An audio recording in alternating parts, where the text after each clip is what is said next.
Good afternoon, ladies and gents. What I'd like to deal with today are two issues in respect of VAT.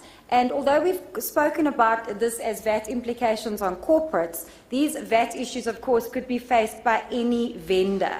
So the two big issues that I want to address are mainly coming out of this year and, funny enough, last year's budget speech. There was a slight hint at how we wanted this focus on VAT and financial services. Now, what I want to just look at is one implication of what that can mean.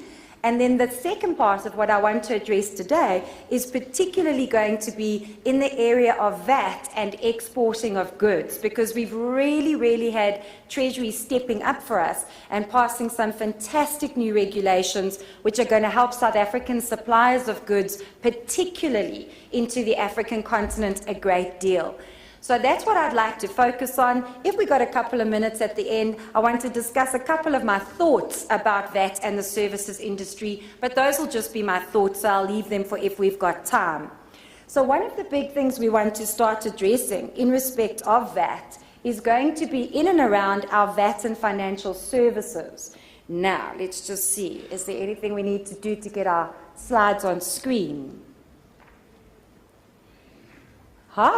Excellent. Ask and you shall receive. Right.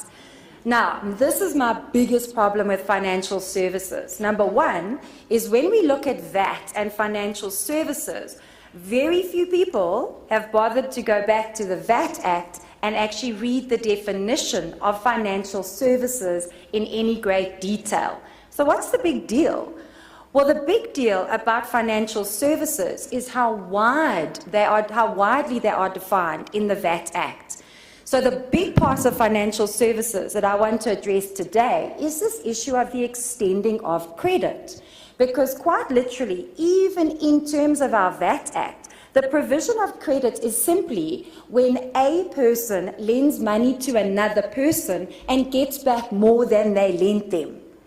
Now, what we tend to do for VAT purposes is we tend to think of financial services in terms of almost an economic sense. So we tend to think of financial service providers like banks and money lenders and people charging finance charges.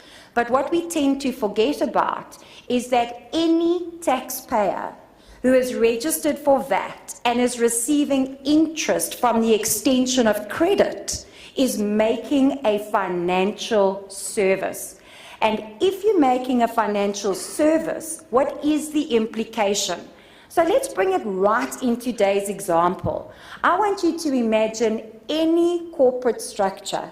I want you to think of a holding company in that corporate structure that is extending loans to other companies in the structure.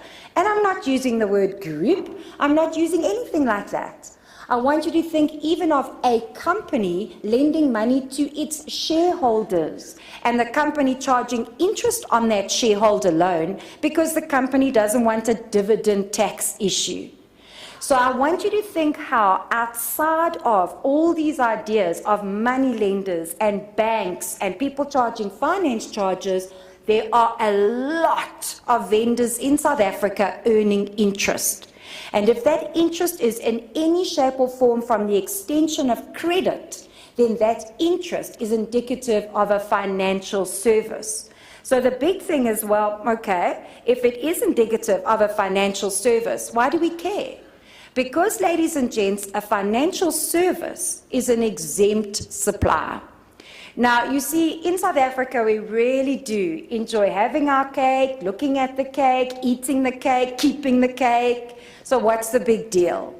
Well, the output VAT side of an exempt supply is fantastic because there is no output VAT. An exempt supply is seen as a non-taxable supply for VAT purposes. So we don't mind an exempt supply for output VAT. But, oh boy, do we mind it for input VAT.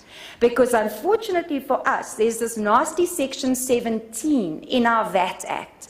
And this section says to us, hang on, if you've acquired goods and